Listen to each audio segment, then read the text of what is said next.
નમસ્કાર મિત્રો, વેધર ઇન્ફોર્મેશનમાં આપનું સ્વાગત છે અને હું છું પરેશ। મિત્રો, ખાસ કરીને આજે આ વિડીયો આપણે માહિતી આપવાની છે કે અત્યારે જે શિયાળુ પાક છે, જેમાં ધાણા જીરું હોય, ચણા હોય અથવા તો બીજો પણ અન્ય પાક છે, એ તમામ પાક છે એની અંદર અત્યારે સુકારાનો રોગ છે અને આ સુકારાનો રોગ છે એની શું ટ્રીટમેન્ટ કરી એના વિશેની સંપૂર્ણ માહિતી આપવાની છે। સૌપ્રથમ તો દરેક મિત્રોને વિનંતી છે, વિડીયોને લાઈક આપીને દરેક ગ્રુપમાં શેર કરજો, જેથી કરીને અન્ય ખેડૂત ભાઈઓને પણ એક સચોટ માહિતી મળી શકે। હવે પહેલા તો આપણે એ જણાવવાનું છે કે અત્યારે જે સુકારો ચાલી રહ્યો છે તેમાં મોટા ભાગના પાકોની અંદર ફ્યુઝેરિયમ નામની ડિઝીઝ છે। એટલે જે ફ્યુઝેરિયમને કારણે આ જે સુકાઈ રહ્યું છે, હવે આમાં જે ફ્યુઝેરિયમને કંટ્રોલ કરવા માટે આપણે શું કરવું જોઈએ, એને કંટ્રોલ કરવા માટે જે ઈલાજ થતો હોય જો એ જ કરવામાં આવે તો જ આ કંટ્રોલ થશે। બાકી આડેધડ કોઈ પણ તમે દવા આપશો તો એવી રીતે આ કંટ્રોલ નહીં થાય ને તમારો પાક છે એ સુકાતો જશે।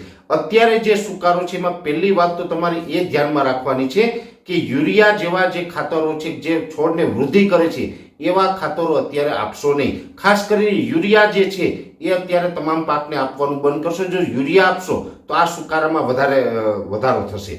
હવે એ પછી આપણે જે ઈલાજ કરવાનો છે, જેમાં ઘણી વખત આપણે પ્રાકૃતિક ઈલાજ કરતા હોય છે અથવા તો બેક્ટેરિયલ પ્રોડક્ટ વાપરીને ઈલાજ કરતા હોય। અત્યારે તમે પ્રાકૃતિક ઈલાજ અથવા તો બેક્ટેરિયા વાપરશો ને તો તાત્કાલિક કંટ્રોલ નહીં થાય। શું કામ નહીં થાય? કેમ કે અત્યારે જે આ ફ્યુઝેરિયમ નામની જે ફૂગ છે એ એકદમ હેવી એટેક થયો છે। હેવી એટેક થયો એટલે તાત્કાલિક રોકવું હશે તો આની અંદર એક વખત તમારે કેમિકલ આપવું જ પડશે, બાકી તાત્કાલિક કંટ્રોલ થાય તેવું નથી। એટલે તાત્કાલિક કંટ્રોલ કરવામાં જો તમારે કેમિકલ આપવાનું હોય તો એની અંદર આપણે જણાવી દઉં કે તમારે ધાણા જીરું હોય અથવા તો જે બીજો કોઈ પણ પાક હોય ને એની અંદર અત્યારે જો સુકારો હોય તો આ જે સુકારો ફ્યુઝેરિયમને કારણે છે એની અંદર ઘણી બધી કંપનીની દવા આવે છે, એમાં કન્ટેન આવે છે મેટાલિક્સિલ અને મેન્કોજેબ। હવે આ મેટાલિક્સિલ અને મેન્કોજેબ છે એ એક જ દવાની અંદર આ બંને કન્ટેન આવી જાય છે અને મેટાલિક્સિલ મેન્કોજેબ છે એ દરેક કંપની બનાવે છે। કોઈ પણ સારી કંપનીનું લેવાનું છે અને એક ધ્યાન રાખવાનું છે કે તમે કોઈ પણ કંપનીનું લ્યો પણ આપણા દેશની ભારત દેશની કંપની હોય, સ્વદેશી કંપનીનું લેવાનું। અને જે સ્વદેશી કંપનીનું મેટાલિક્સિલ મેન્કોજેબ હોય એ કોઈ પણ સારી કંપનીનું લઈને એક પંપની અંદર 35 થી 40 ગ્રામ નાખીને છંટકાવ કરવાનો, કેમ કે પાવડર ફોર્મની અંદર આવશે અને પાવડર ફોર્મમાં મેટાલિક્સિલ મેન્કોજેબ છે એ એક પંપમાં 35 થી 40 ગ્રામ નાખી અને છંટકાવ કરશો તો એને કારણે પણ આ જે સુકારો છે એની અંદર આપણે કંટ્રોલ મળશે। બીજું, આ સિવાય તમારે બીજું કોઈ કન્ટેન્ટ વાપરવું હોય તો પછી આવે છે એઝિસ્ટોબિન અને ક્લોરોથાલોનિલ। હવે એઝિસ્ટોબિન અને ક્લોરોથાલોનિલ છે એ પણ એક પ્રકારે કોમ્બિનેશન છે, બે ટેકનિકલ છે અને બંને ઝેર છે એક જ દવાની અંદર આવે છે।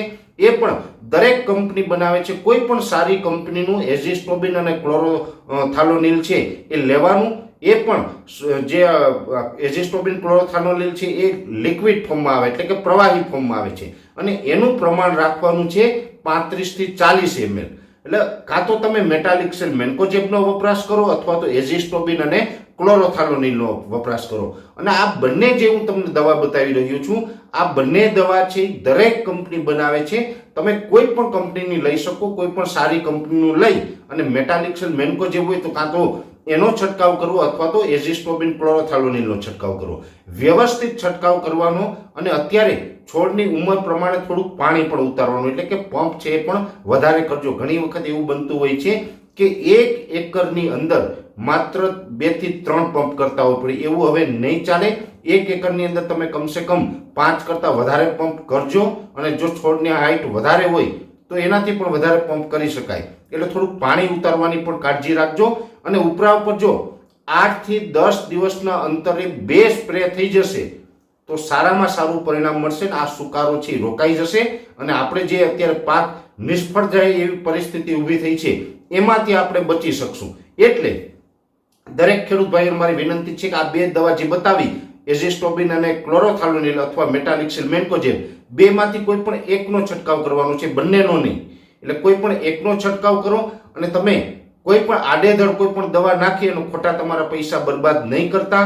આડેધડ તમે વારંવાર અલગ અલગ દવા નાખશો તો એવી રીતે કંટ્રોલ નહીં થાય। પરફેક્ટ ઈલાજ છે મેં આપને આ વિડીયોની અંદર બતાવ્યો છે। છતાં પણ આની અંદર તમારે કોઈ વિશેષ માહિતીની જરૂર હશે તો પણ હું તમારી સાથે છે, તમને માહિતી આપીશ। પણ હું આપને કહું છું કે આજે મેં માહિતી આપી આનાથી આપણે ઘણો બધો કંટ્રોલ થઈ જશે। એટલે આ વિડીયો છે એને વ્યવસ્થિત રીતે સંપૂર્ણ સમજી અને આ પ્રકારે તમારે અત્યારે ધાણા જીરું હોય, ચણા હોય અથવા તો કોઈ બીજો પાક હોય ને એની અંદર સુકારો હોય તો આ પ્રકારનો ઈલાજ કરવો, જેથી કરીને આપણે આપણા પાકને બચાવી શકીએ. આ વિડીયોની અંદર તમને આખી માહિતી સમજાઈ ગઈ હોય તો તમે તો ઈલાજ કરજો, પણ વિડીયોને લાઈક આપીને બીજા ખેડૂત ભાઈઓને પણ શેર કરો, જેથી કરીને એ પણ પોતાનો શિયાળુ પાક છે એ બચાવી શકે. અત્યારે આ વિડીયોની અંદર એટલું જ. રજા આપશો. ધન્યવાદ.